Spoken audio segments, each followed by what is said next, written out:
After 2 years, 78% of former NFL players either go bankrupt or are under major financial stress. That number is real. Most of these men made millions, then watched it disappear, and when the money was gone, it dragged whole families down with it. Wives, ex-wives, the mothers of their kids, 5 stories of NFL money turning to dust, and the women left holding nothing.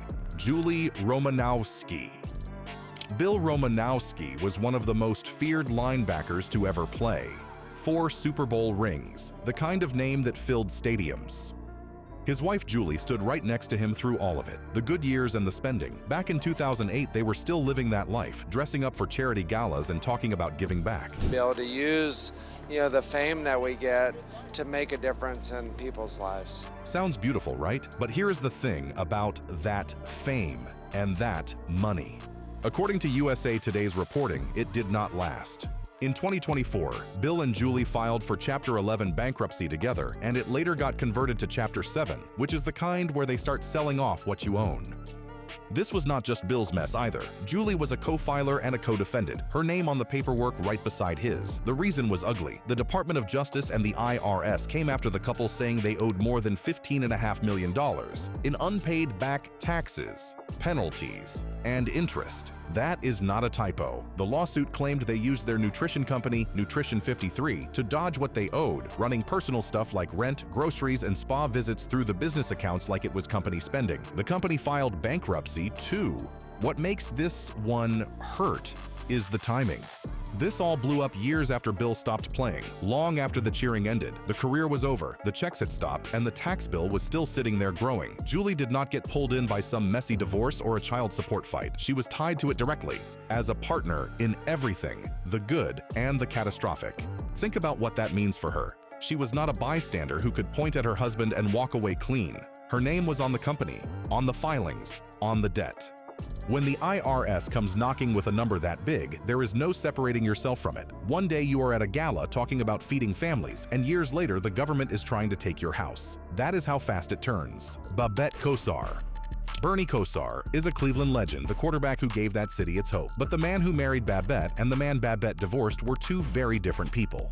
By 2007, Babette had seen enough and filed for divorce. According to Cleveland.com, she did not hold back on why. She pointed to Bernie's spending, calling it financially irrational, the bad investments, the way he gave away money and assets, and his alleged drug problems. And on that last part, Bernie himself has been brutally honest about how deep the pills went. I was scripted for 960 milligrams of OxyContin for 3 decades, chased with 100 milligrams of Adderall, prescribed, okay? Yeah. So Babette walked away with a settlement worth about $3 million. On paper, that sounds like she came out fine. Hold on though. 2 years later, in 2009, Bernie filed for Chapter 11 bankruptcy, and the number that came out was wild. The man reportedly had around $44 left in his checking account. $44. A guy who earned a fortune throwing footballs. Here is where it gets tricky for Babette. Her $3 million settlement did not just sit safely in a bank. It turned into a creditor claim inside his bankruptcy, one of the biggest unsecured claims in the whole case. Bernie's total debts climbed close to $19 million, stacked up from failed real estate, a steakhouse that went under, and that divorce settlement. So when the man owes nearly $19 million and the courts are sorting out who gets paid, getting your full share is far from guaranteed. That is the part people miss. A big settlement on paper is only worth something if the money is actually there to collect. Babette was promised millions from a man who ended up with pocket change in his account. Winning the divorce and actually getting paid are 2 completely different things. And a lot of these women learned that the hard way. Tanya Rison. Andre Rison was electric, one of the flashiest receivers the league ever saw. They did not call him Bad Moon for nothing, but the same energy that made him a star on Sunday made him a disaster with money. By 2007, it all caved in. Andre got hit with bankruptcy, and this one was involuntary, meaning creditors pushed him into it. A big piece of that was child support. Tanya Rison, his ex-wife, was listed as a creditor for over $58,000 in back child support, and Andre has plenty of kids with plenty of mothers, so he was fighting these battles on several fronts at once. When you talk to him about it now, he keeps it all the way real. I caught a felony case off of that bullshit.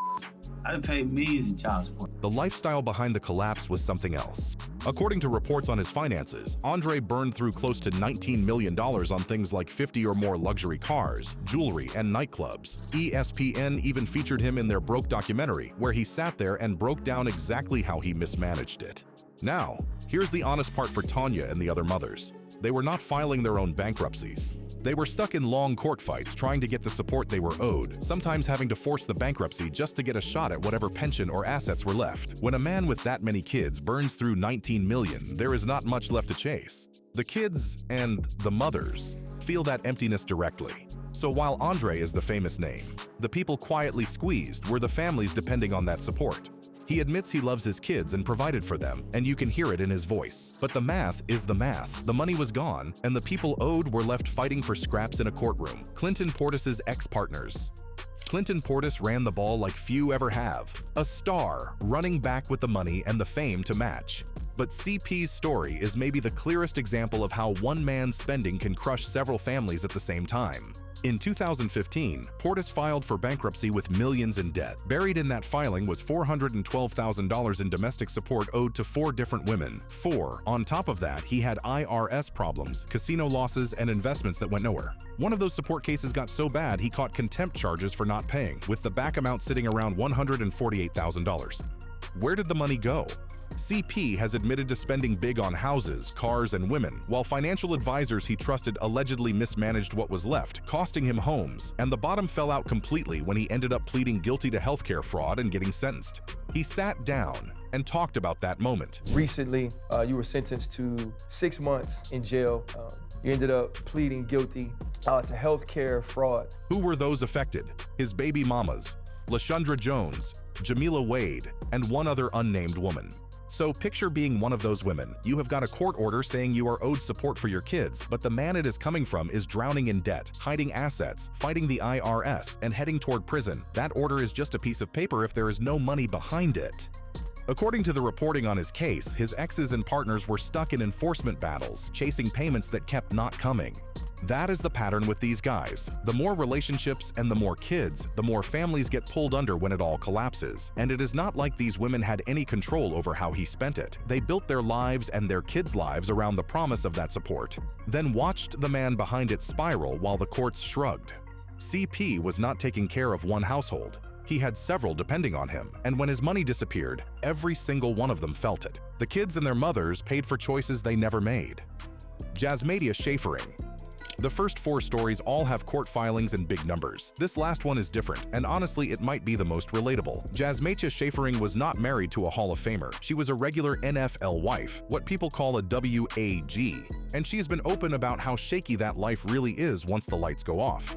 According to People, Jasmadia built her whole world around the NFL lifestyle, only to watch retirement bring the threat of bankruptcy almost overnight, and she pointed to the reasons that trap so many of these families. Careers in the league are short, taxes can eat around half of what a player makes, agent fees take another cut, and a lot of these young men, suddenly rich, never learned the first thing about handling money.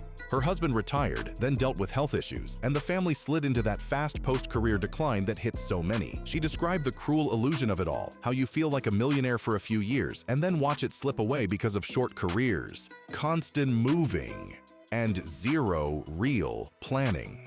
In the middle of all that pressure, she filed for divorce. What makes her story matter is that it is not rare at all.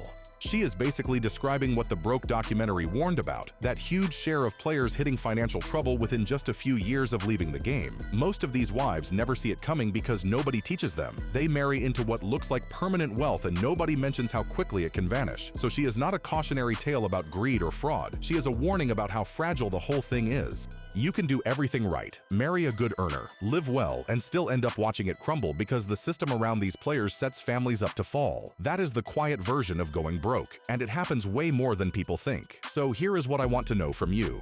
Out of all 5 of these, whose situation hit you the hardest? The wife who got dragged into the tax mess, or the women left chasing money that was already gone? Drop your answer in the comments and let us talk about it. And if you want to see more stories about your favorite NFL players, tap the card on your screen right now. That video breaks it all down. Do not forget to like and subscribe so you do not miss the next one.